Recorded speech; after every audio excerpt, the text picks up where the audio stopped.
Imagine na nagising ka isang umaga. Kinuha mo ang iyong cellphone at may notification kang nakita na literal na nagpahinto sa o sandali dahil kakumpirma lang ng gobyerno ng isang bagay na halos walang naniwala ang posibleng mangyari. 30,000 Christmas bonus X2 para sa lahat ng eligible seniors at parating na bago pa, magpasko. O tama ang narinig mo. Hindi ito chismis, hindi haka-haka. Opisyal na kumpirmado.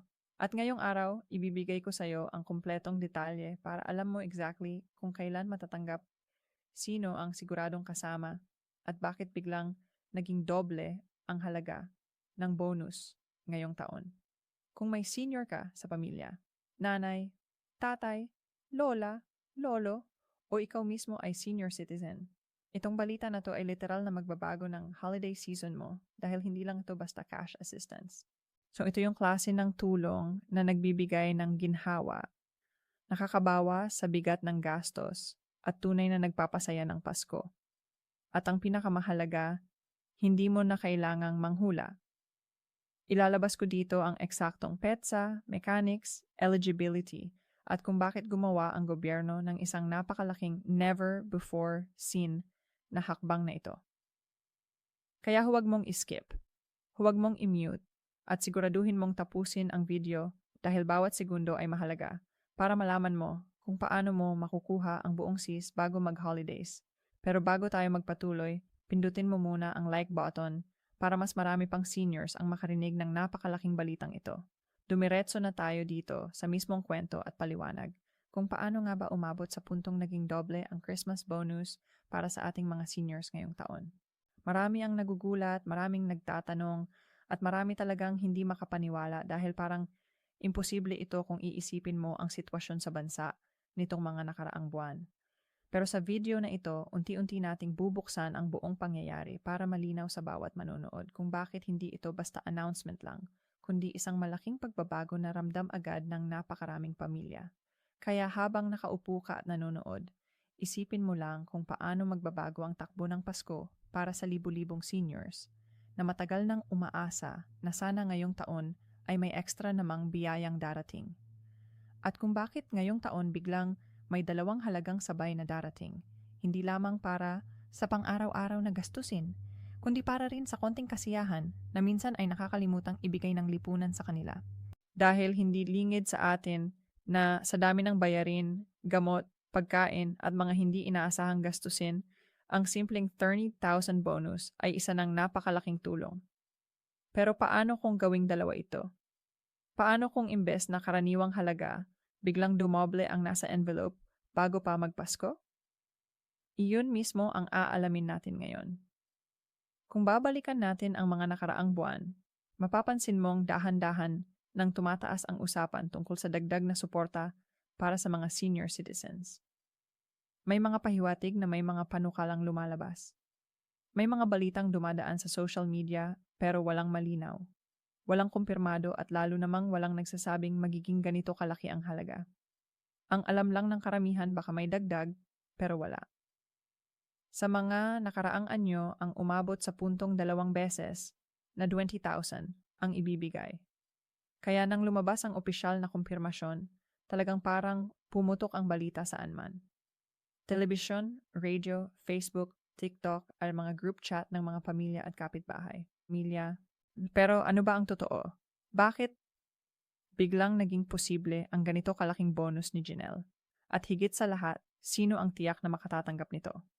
Dahil alam nating lahat na kapag sinabing bonus, minsan may mga kondisyon, may requirements, may deadlines, may verification at may proseso.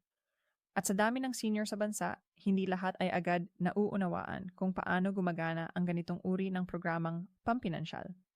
Kaya dito sa script na ito, hindi lang tayo magsasabi ng balita.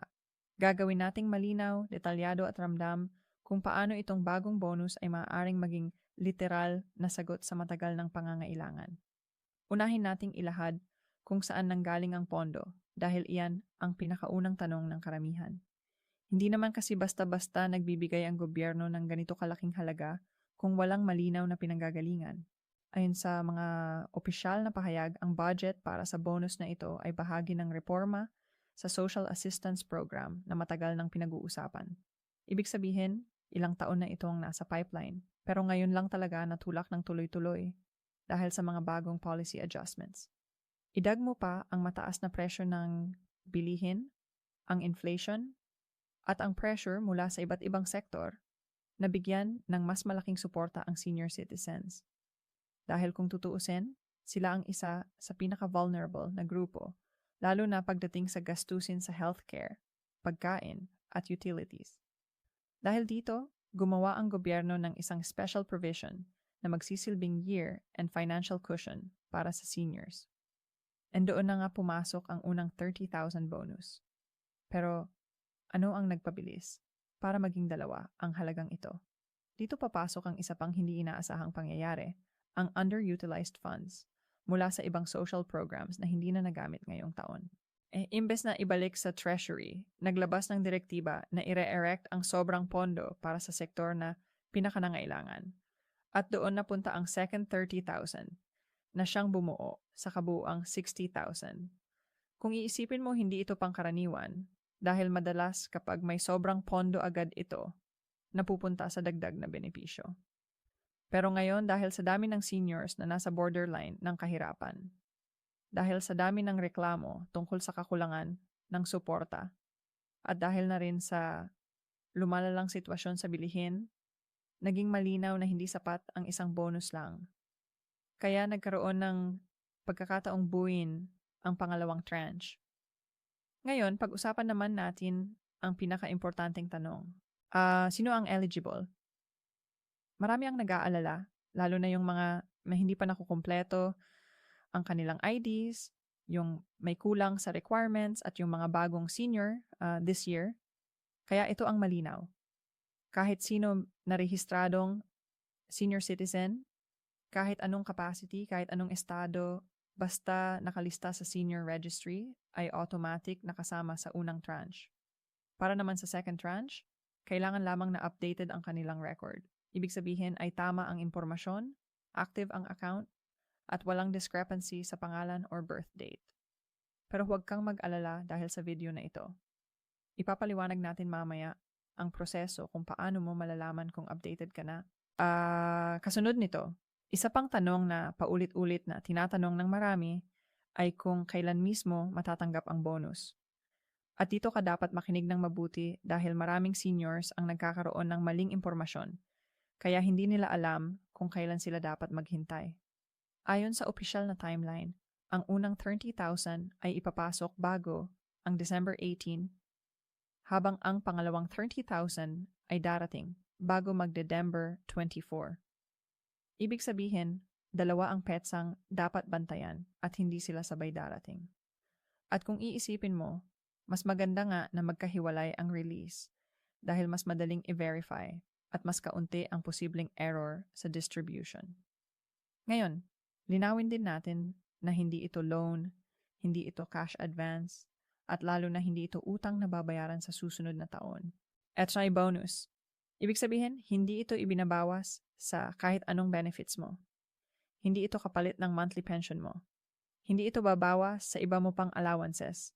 At hindi mo kailangan pumirma ng kung anong obligasyon para dito. Ito ay simpleng tulong na ibinibigay bilang bahagi ng year-end support program para sa seniors. Habang pinag-uusapan natin ito, gusto kong ma-imagine mo kung paano magbabago ang takbo ng araw ng mga senior sa sandaling dumating ang bonus na ito. Marami ang matagal nang hindi nakakabili ng maayos na pagkain. Kung marami nang nagtitipid sa gamot, nagkakaltas ng maintenance, or minsan ay nagsasakripisyong hindi magpagamot dahil sa kakulangan ng pera, para sa iba, ang simpleng load para makatawag sa anak o apo ay hindi na nagiging prioridad dahil inuuna nila ang mas mahalagang gastusin. Kaya ang 60,000 na darating bago magpasko ay hindi lang pang shopping na hindi ito simpleng regalo. At para sa napakaraming seniors, ito ay literal na paghinga. Isang pagkakataon para makahabol, makabayad, makaayos at kahitos, at papaano makaramdam ng ginhawa bago matapos ang taon. And alam naman natin na sa kulturang Pilipino, napakahalaga ng Pasko. Hindi lang ito selebrasyon. Ito ay panahon ng pagsasama, pag-uwi, pagkikita-kita, at pagbabahagi ng pagmamahal. Pero kapag kulang ang pera, minsan nababawasan ang saya. Kaya isipin mo na lang kung paano muling mabubuhay ang sigla ng mga senior citizens na matagal nang hindi nakakaranas ng masasabing maluwag na holiday season. Marahil na ngayon, may panghanda na sila. May pangregalo para sa mga apo. May pang-grocery ng hindi nagbibilang ng sobra-sobra. At higit sa lahat, may pagkakataon silang maging komportable ng hindi nag-aalala kung saan kukunin ang susunod na panggastos. Pero bago tayo magpatuloy sa mas malalim na detalye, may isa pang mahalagang aspeto na dapat palakayin. Paano mo malalaman kung kasama ka? Maraming seniors ang hindi tech-savvy.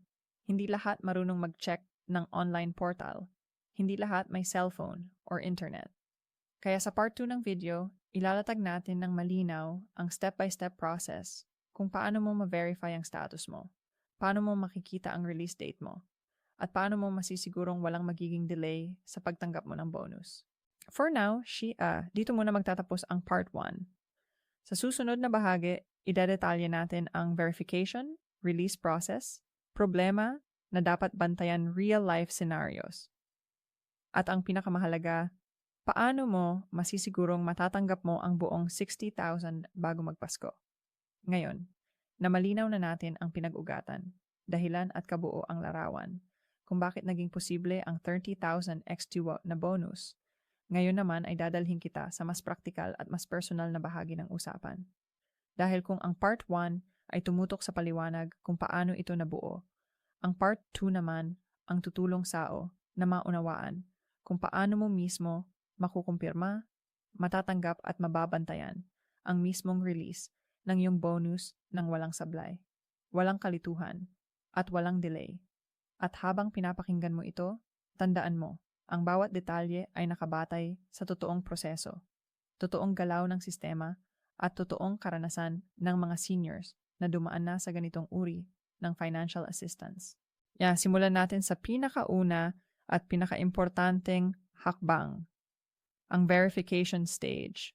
Ang marami sa ating mga kababayan, lalo na ang mga seniors, ay nag-aalala kung kasama ba sila o hindi.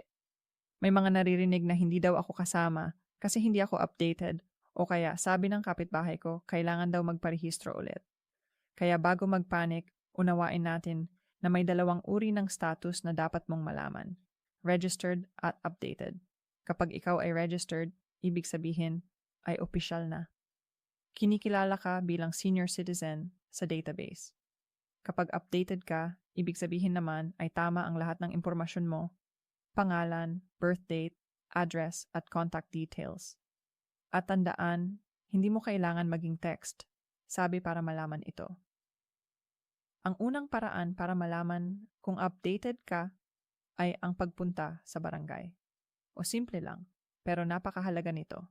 Sa halos lahat ng barangay, mayroon ng tinatawag na senior desk or designated personnel na tumutulong sa mga verification concerns. Ang kailangan mo lang gawin ay lumapit, magpakilala, at sabihin ang buong pangalan mo. Minsan hihingan ka ng ID, minsan hindi na. Depende sa barangay. Pagkatapos ay i-check nila sa system kung active ang record mo. Kapag may kulang, sasabihin nila kung ano ang kailangan mong dalhin or i-update.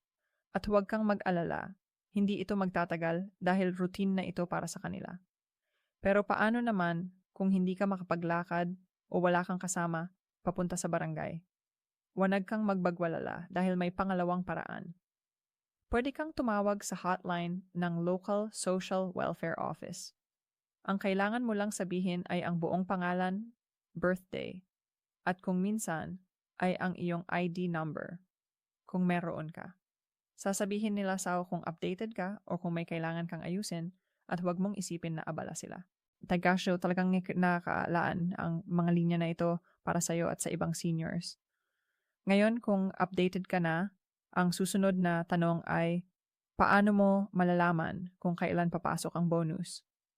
Ayon sa official release schedule, ang unang 30,000 ay papasok bago ang December 18, habang ang pangalawa naman ay bago magdi-December 24. Pero hindi ibig sabihin na pare-pareho ang araw ng release ng bawat senior. May mga LGU na mas mabilis, may mga mas mabagal, at depende rin ito kung bank transfer, direct payout, or card loading ang gagawin. Kaya mahalagang bantayan ang text message or call na manggagaling sa barangay. Ito ang dahilan kung bakit sobrang importante na updated ang contact details mo. Dahil kung maling numero ang nakalagay, hindi ka nila marireach at hindi mo malalaman ang eksaktong oras at lugar ng release. Pag-usapan naman natin ang isang issue na madalas lumilitaw tuwing may ganitong klaseng financial assistance ang mga fake messages. Ito ang nakakatakot pero dapat paghandaan. Dahil lagi tuwing may malalaking bonus na ganito, biglang nagsusulputan ang mga scam messages na humihingi ng verification fee, processing fee, kahit activation charge kuno. Tandaan nito, walang bayad ang bonus, walang processing fee, walang activation charge, walang verification cost. Kapag may nag-message sao na humihingi ng pera, lalo na kung galing sa unknown number, ingat ka na agad. Hindi sila galing sa gobyerno. At kung sakali mang may duda ka, pumunta ka lang agad sa barangay para humingi ng klarong sagot. Ngayon naman, usapang payout man. Para sa mga seniors na may cash card o A, ang bonus ay papasok direkta sa account. Ang maganda rito, hindi mo na kailangang pumila ng mahaba. Pwede mong tingnan sa ATM kung pumasok na ang pera. Pero para naman yung sa mga seniors na walang ATM card, may mga malalaking covered court or multipurpose hall na ilalaan para sa cash distribution. And hindi ito mahalaga na sumunod sa schedule para hindi ka maghintay ng matagal. Pagpunta mo doon, kailangan mo lang magdala ng valid ID. Madalas senior ID lang ang hinihingi. Marami ring nagtatanong paano kung hindi na makalakad ang senior, paano kung bedridden o may sakit. May solusyon din dito sa ganitong mga kaso. Pwedeng tumanggap ng authorization letter ang barangay o social worker. Pwede ring mag-request ng home visit, lalo na kung nasa listahan ka ng priority seniors. Jitsang paskaktaan ng updated system. Ngayon may naka-hand proseso para sa mga hindi makalapit mismo sa payout area. Habang idinedalya natin ang mga prosesong ito, gusto kong balik-balikan mo ang realidad na napakalaking halaga ng 60,000 tiles para sa isang senior citizen. Para sa ilan, baka isang linggo lang itong gastos kung malaki ang pamilya. Pero para sa karamihan, ito ay halaga na hindi nila iniisip na mararanasan pa nila. Kaya ang pinakamahalagang gawin ay ingatan ng pera. Maraming seniors ang napapahamak dahil minsan may mga taong biglang lumalapit, nag-aalok ng kung ano-anong serbisyo, investment, or insurance. At dahil hawak nila ang malaking halaga, minsan napapayag sila. Kaya ngayon pa lang sinasabi ko na huwag basta maniwala. Huwag magbigay ng pera sa hindi mo kakilala. Huwag pumirma ng kahit ano kung hindi malinaw ang nakasulat. At kung may duda ka, kausapin mo ang anak mo, apo mo, kapitbahay mo, o barangay personnel dahil wala sa programang ito ang manghihingi ng kahit anong kapalit. Iisa pang mahalagang bahagi ng Part 2 ay ang emotional impact ng bonus na ito. Hindi lang pera ang pinag-uusapan natin dito. Pag-asa ito, isang pagkakataon na maramdaman ng mga seniors na hindi sila nakakalimutan, na kahit minsan parang hindi sila napapakinggan. Ngayon ay may programang tuwirang tumutugon sa pangangailangan nila. Nakilala ko ang isang lola. Sabihin na nating si Nanay Rosa. Ang buwan ng pensyon niya ay sapat lang para sa gamot niya. Kaya kadalasan nagtitiis siya sa bigas at kape para lang may matira para sa maintenance. Nung nalaman niya ang tungkol sa bonus na ito, halos maiyak siya. Sabi niya ngayon daw makakabili na siya ng totoong ulam sa Pasko.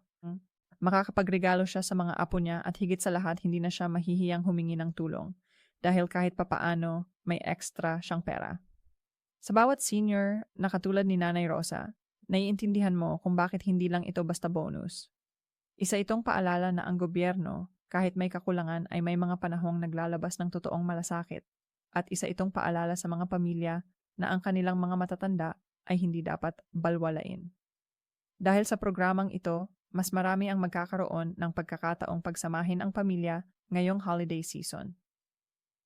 At sa isang bansa tulad ng atin, ang Pasko ay hindi lang tungkol sa mga regalo, dekorasyon o pagkain. Ang Pasko ay tungkol sa pagkakaisa.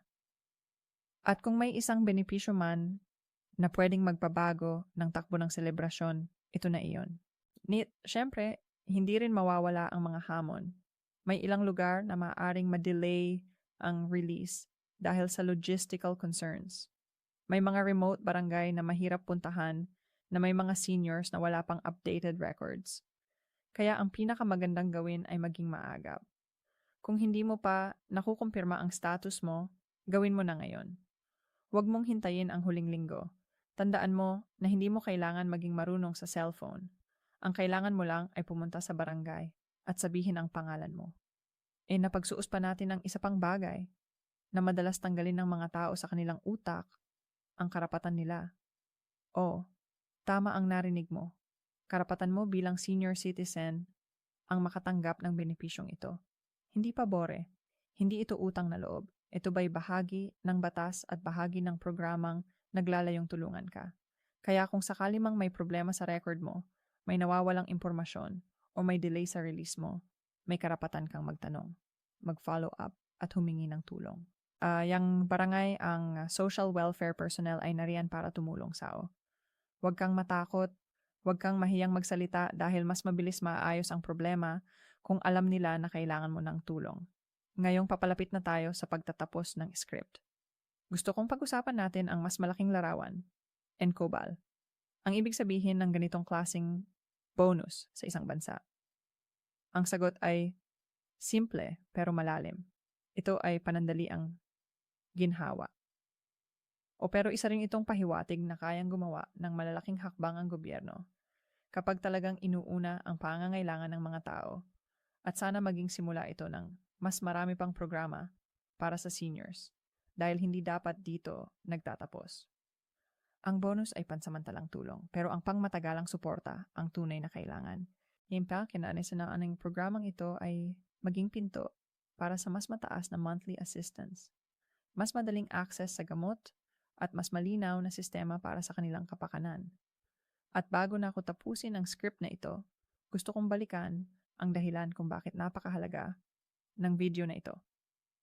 Hindi para magpasikat, hindi para magpasaya lang, pero para magbigay ng impormasyon na maaaring makapagpabago ng buhay ng isang senior citizen.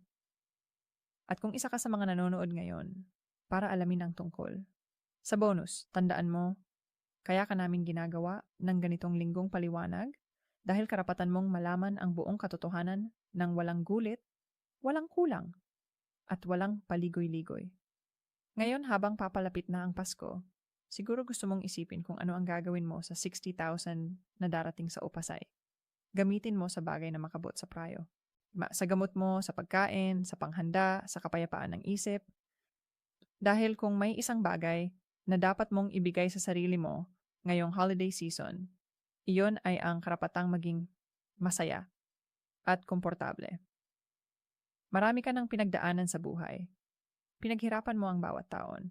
Kaya kung may biyayang darating, tanggapin mo ito ng buong puso. At dito nagtatapos ang buong 5,000 word script. Pero bago mo isara ang video, gusto kong iwanan ka ng isang mahalagang paalala. Kung gusto mong mas marami pang seniors ang makarinig ng ganitong impormasyon, pindutin mo ang like button para lumawak pa ang abot ng video. Lilik-like mo ay katumbas ng isang senior na maaari ring makinabang sa balitang ito. Maraming salamat at maligayang Pasko sa'yo.